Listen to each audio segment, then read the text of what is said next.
ang Pangulo ng Republika ng Pilipinas, Ferdinand R. Marcos Jr.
Magsitayo po tayong lahat para sa pambansang awit ng Pilipinas.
Bayang magiliw, perlas ng silanganan, alab ng puso, sa dibdib mo'y buhay.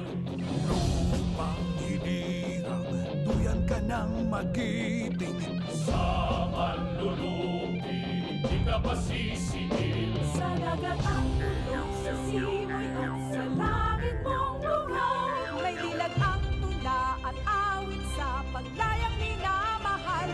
Ang islap ng watawat mo'y tagumpay na nagniningning. Ang bituin at araw na kailan pa may di magdidilim. Tuwan ang araw ng walang ipagsinta.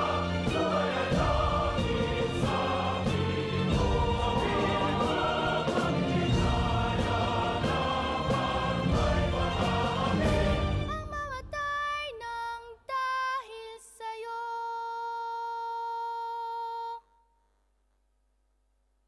Magsiupo po tayong lahat.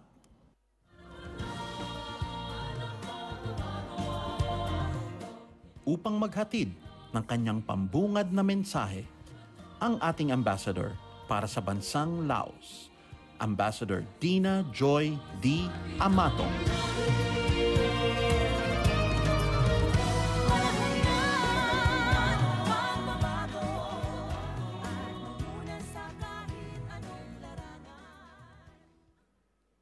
Your Excellency, President Ferdinand R. Marcos Jr., First Lady, Madam Luis Araneta Marcos, Speaker of the House of Representatives, Ferdinand Martin Romualdez, Secretary for Foreign Affairs, Enrique Manalo, honorable members of the Cabinet and members of the Philippine delegation, mga kababayan dito sa Lao PDR, ladies and gentlemen. Good evening, sabay di. Magandang gabi po sa inyong lahat. Kasama ng buong pasuguan ng Pilipinas sa Vientiane, malugod ko pong binabati ang ating Pangulo at unang ginang.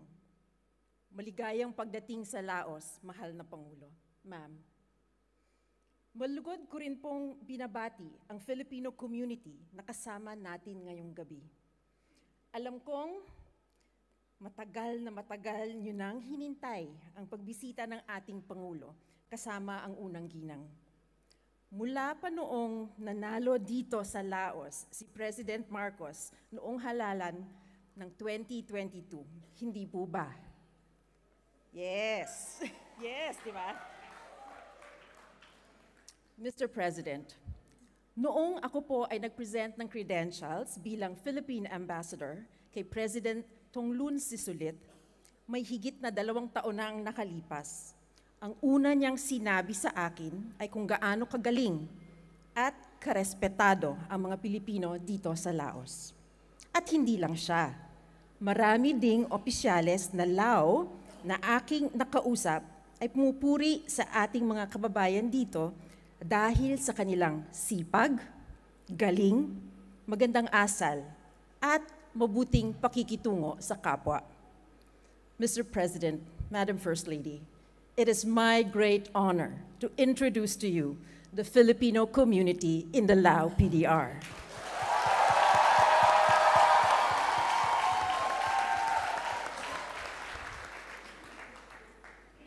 They are teachers, engineers, managers, welders, accountants, administrators, pharmacists, and hospitality workers.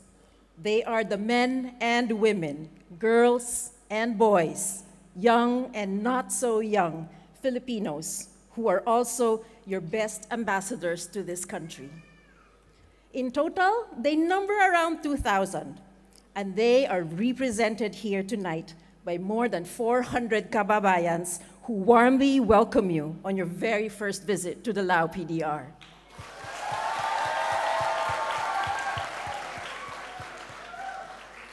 Ulitin po natin, isa pang masigabong palakpakan po sa ating minamahal na Pangulo.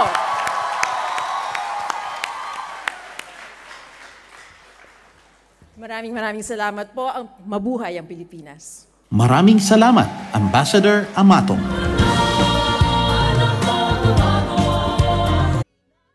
Upang ipakilala ang ating panauhing pandangal, ang kalihim ng Kagawaran ng Ugnayang Panlabas, Enrique A. Manalo.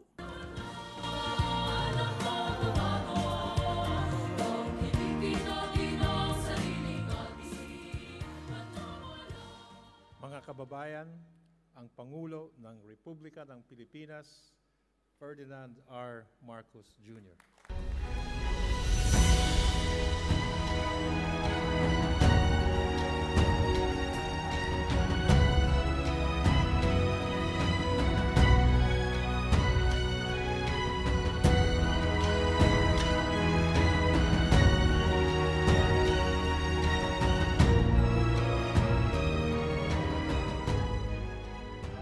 Salamat sa ating Foreign Affairs Secretary, Secretary Ricky Manalo. Magsiupo po tayo.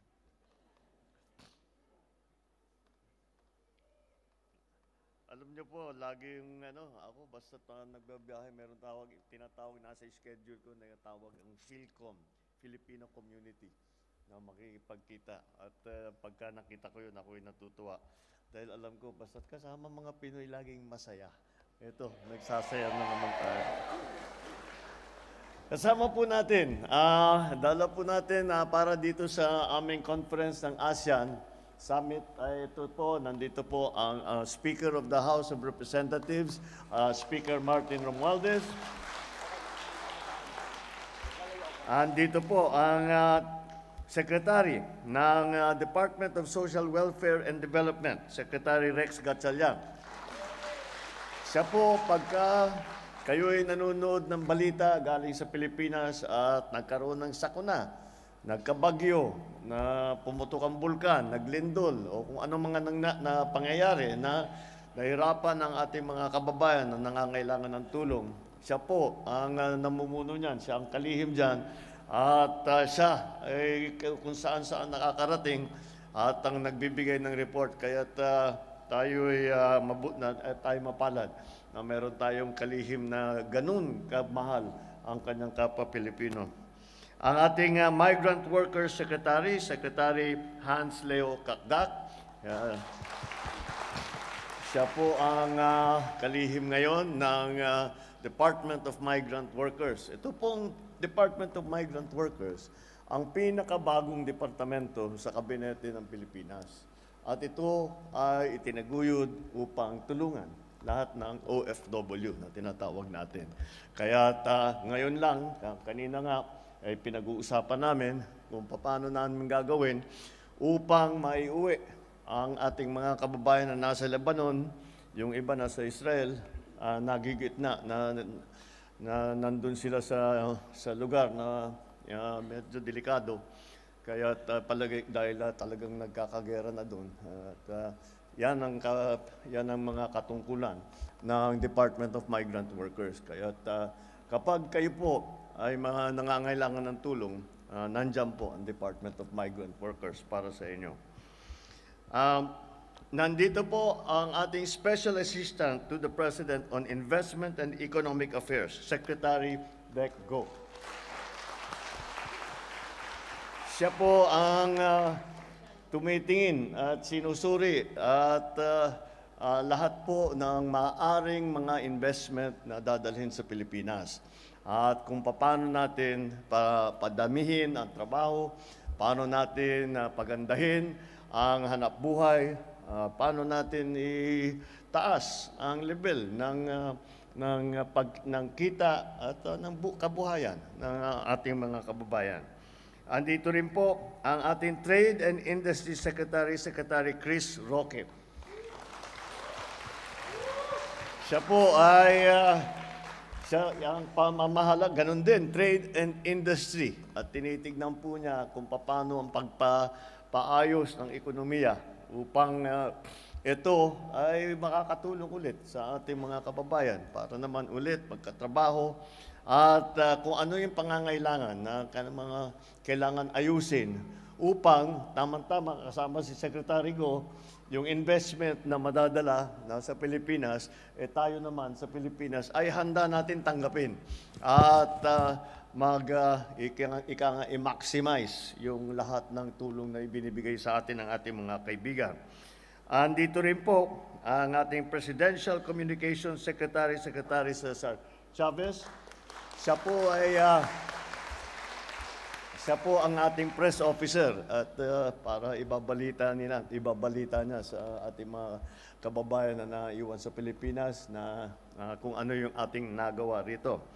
And of course, to our Philippine Ambassador, to Lao PDR, Ambassador Joy Amatong. Thank you very much for the lovely words. And of course, hindi mabubuo ang aking introduction kung hindi ko naman isama ang aking may bahay, the First Lady Lisa Araneta Marcos. Sa lahat ng aking mga kasamahan sa pamahalaan, mga bisita natin, ladies and gentlemen, magandang gabi po sa inyong lahat.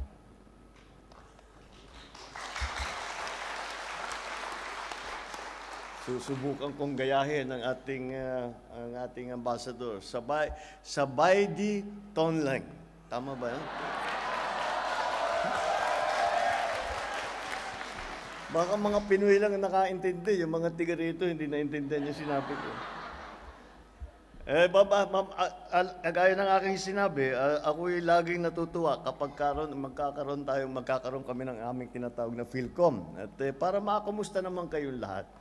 At ako'y nagpapasalamat sa inyo lahat sa napakainit na pagtanggap ninyo sa akin. Ito ang aking kauna-unahing bisita sa Laos. Hindi bilang Pangulo, sa buong buhay ko ngayon lang ako nakapunta rito sa Vientiane. Kaya naman, masaya ako na makasama kayo. Kaya ang katotohanan, nung unang sinasabi, tinitignan namin yung schedule para sa pagpunta rito para sa ASEAN Summit. Lagi naman kami, basta't may biyahe, lagi namin nilalagyan ng PhilCom. Pero sabi ko siguro sa Laos, sa Vientiane, wala namang Pilipino ron. Sabi, nagulat ako, sinabi, hindi, ang dami nating mga kababayan doon. At ganito ang kanilang trabaho, ganito ang kanilang mga ginagawa. Kaya talagang maliwanag, talagang once again, na nakita ko ang katunayan na yung Pinoy talaga, kahit saan mo ilagay, sisikat at sisikat. Kaya hindi ko talaga, basta't kaya't lagi naman at makikita ko yung mga Pilipino, you have to know, and I'm sure, I hope that people tell you, but the truth of it, we are so proud of all of you, and for all the things you did, and for all the ways that you project the Philippines. Kagaya ng Ambassador, you're all ambassadors and you have been superlative ambassadors dahil talagang napakaganda ang naging reputasyon dahil sa kagandahan na ang ginagawa ninyo, mga OFW natin sa iba't ibang bansa sa buong mundo.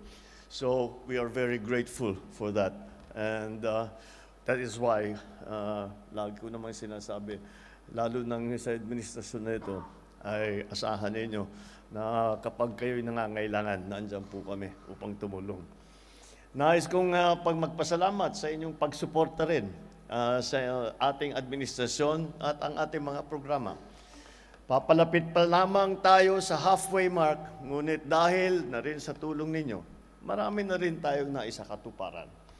Patuloy namin ginagawa prioridad ang mga OFW upang aming maitaguyod at protektahan ang inyong karapatan at kapakanan.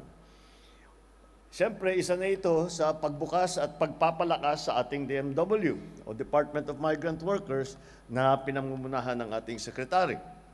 Kaakibat din natin ang Department of Foreign Affairs sa pamumuno ni Secretary Ricky Manalo. At ang mga Philippine embassies sa iba't ibang bansa, katulad ng Philippine Embassy ngayon dito sa Laos, sa Vientiane. Silang lahat ay handang tumulong at magbigay ng serbisyo sa inyo. I am always impressed with the profile and the caliber of our Filipino community here in Lao PDR. As teachers, you're educating the future leaders of this country. As engineers, you're helping to build their economic security and help train your peers in your respective areas. As hospitality providers, you're strengthening the service economy and bringing in the quality standards that we have experienced back home.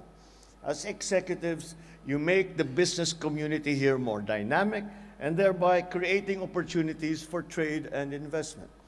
And as experts and as professionals, you share your knowledge and skills to benefit society and hasten their path to development.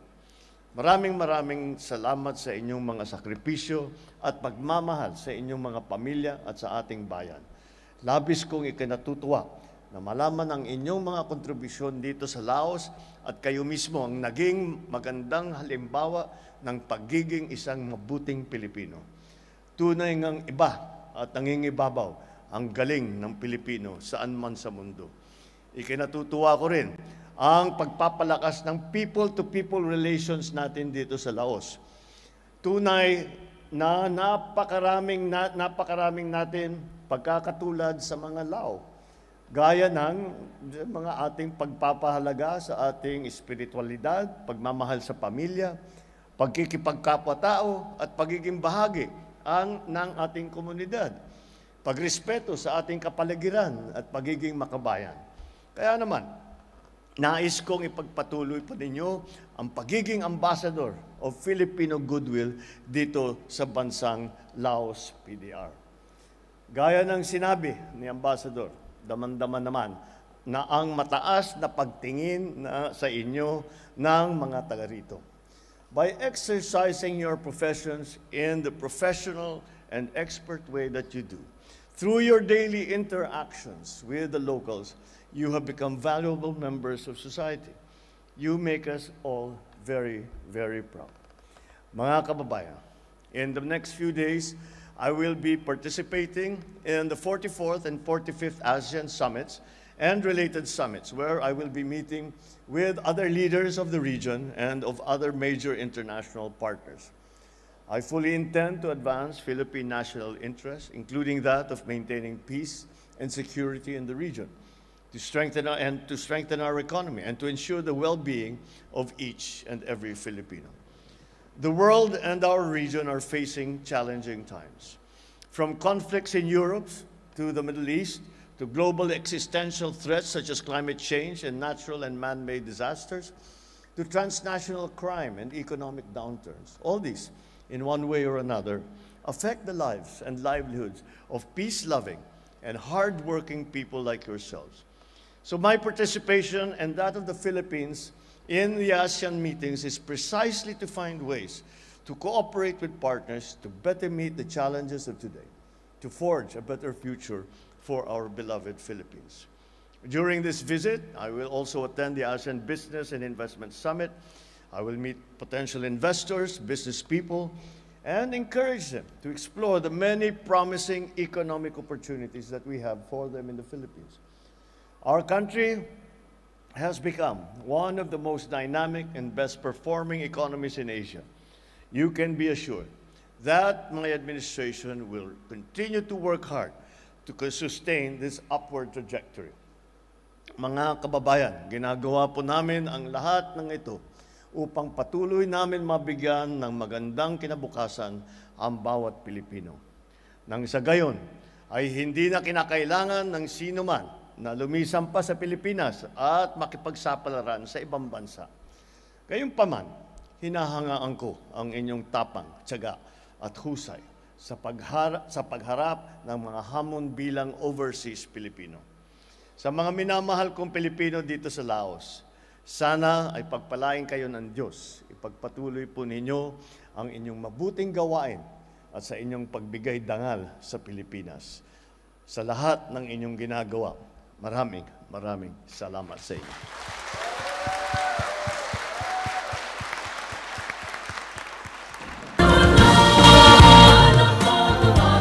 Ang Pangulo ng Republika ng Pilipinas, Ferdinand R. Marcos Jr.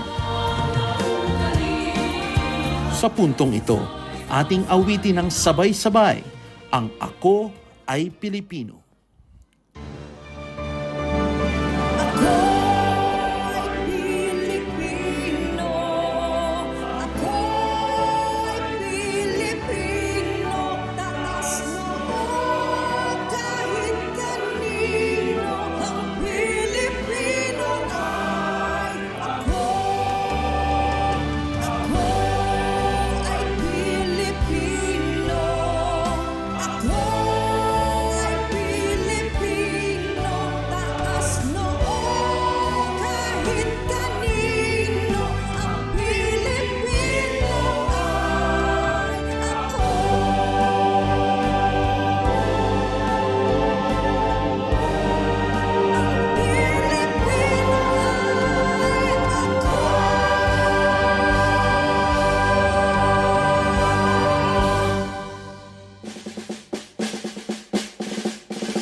Oras na po para sa isang selfie kasama ang ating Pangulo. Iwagayway ang mga bandila at ipakita ang ngiti ng isang nagkakaisang sambayanan.